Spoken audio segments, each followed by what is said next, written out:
Direct selling లో successful కావాలంటే కేవలం కష్టపడమే కాకుండా ఒక సిస్టమేటిక్ అప్రోచ్ తో ముందుకెళ్ళాలి. మీరు విజయవంతం కావడానికి నేను కొన్ని ముఖ్యమైన విషయాల్ని ఈ వీడియోలో డిస్కస్ చేయబోతున్నాను. మొదటగా ప్రొడక్ట్ నాలెడ్జ్. మీరు ఏ కంపెనీలో అయితే పనిచేస్తున్నారో ఆ కంపెనీ యొక్క ప్రొడక్ట్ ని ఖచ్చితంగా ముందుగా మీరు వాడి చూడాలి. అప్పుడే మీరు వేరే వ్యక్తులకి నమ్మకంగా దాని గురించి చెప్పగలరు. ప్రతి ప్రొడక్ట్ వల్ల కలిగే లాభాలు ఖచ్చితంగా మీకు తెలిసి ఉండాలి. దాన్ని కాన్ఫిడెంట్ గా మీరు చెప్పగలగాలి. మార్కెట్ లో దొరికే మిగతా బ్రాండ్స్ కంటే ఇది ఎందుకు అంత మెరుగైంది అనేది కూడా మీరు చెప్పగలగాలి. దాని మీద ఒక మంచి పట్టు సాధించాలి. రెండోది కన్సిస్టెంట్ లెర్నింగ్. డైరెక్ట్ సెల్లింగ్ అనేది కేవలం అమ్మటం కాదు, ఇది ఒక బిజినెస్ స్కూల్ లాంటిది. కంపెనీ ఇచ్చే training sessions, seminars, Zoom meetings కి ఖచ్చితంగా అటెండ్ కావాలి. అస్సలు మిస్ అవ్వద్దు. మీ అప్లైన్స్ అండ్ సక్సెస్ అయిన లీడర్స్ ఎలా మాట్లాడుతున్నారో మీరు గమనించాలి. మూడోది ప్రాస్పెక్టింగ్ మరియు ఇన్విటేషన్. మీకు తెలిసిన వారందరినీ ఒక లిస్ట్ ప్రిపేర్ చేసుకోవాలి. మీరు ఖచ్చితంగా ఎవరిని ముందే జడ్జి చేయకండి. ఇతను చేస్తాడు, ఇతను చేయడు, ఇతనికి ఇలాంటివన్నీ కూడా ఆల్రెడీ తెలుసు, ఇలాంటి విషయాలు ఏవి కూడా మీరు ముందుగా ఆలోచించకండి.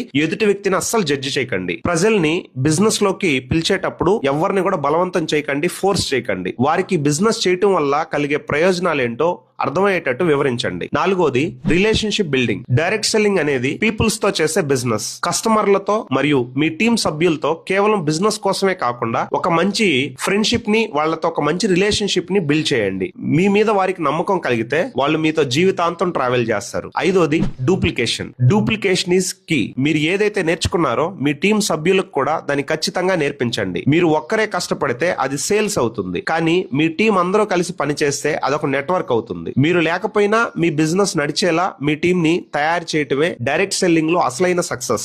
ఆరోది 90 days గేమ్ ప్లాన్. 90 రోజుల ప్లాన్. ఈ బిజినెస్ లో మొదటి 90 రోజులు చాలా అంటే చాలా కీలకం. ఎన్ని రిజెక్షన్స్ వచ్చినా సరే కనీసం 3 నెలల పాటు రోజుకు 2 లేదా 3 ఖచ్చితంగా కొత్త వ్యక్తులకి ప్లాన్ చెప్పడాన్ని లక్ష్యంగా మీరు పెట్టుకోవాలి. కన్సిస్టెంట్లీ ఈ బిజినెస్ ని చేసుకుంటూ ముందుకెళ్తే ఖచ్చితంగా ఒక మంచి సక్సెస్ ని మీరు డైరెక్ట్ సెల్లింగ్ లో పొందొచ్చు. మీరు ముందుగా గమనించాల్సినటువంటి కొన్ని విషయాలు. మీరు రోజు కనీసం 2 కొత్త వ్యక్తులతో మాట్లాడుతున్నారా? కంపెనీ ప్రొడక్ట్స్ అన్నిటి గురించి మీకు పూర్తి అవగాహన ఉందా? మీ గోల్స్ ని పేపర్ పైన రాసుకొని ఉన్నారా ఆల్రెడీ? మీ అప్లైన్ తో వారానికి ఒక్కసారైనా డిస్కస్ చేస్తున్నారా? టీం గురించి గానీ, బిజినెస్ గురించి గానీ, మీ ప్రమోషన్స్ గురించి గానీ గైడెన్స్ తీసుకుంటున్నారా? డైరెక్ట్ సెల్లింగ్ లో ఓటమంటూ ఏది ఉండదు. కేవలం నేర్చుకోవటం, గెలవటం మాత్రమే ఉంటుంది. ప్రస్తుతం మీరు మీ టీం ని ఎలా బిల్డ్ చేస్తున్నారు? మీ కస్టమర్స్ ని ఎలా డీల్ చేస్తున్నారు? ఈ ప్రాసెస్ లో మీరు ఏదైనా సమస్యలను ఎదుర్కొంటున్నారా? కింద కామెంట్ చేయండి. దాని గురించి కూడా ఒక మంచి కొత్త విషయంతో మీకు నేను ఒక మంచి వీడియోని చేసి మీ ముందుకు తీసుకొస్తాను. Thank you.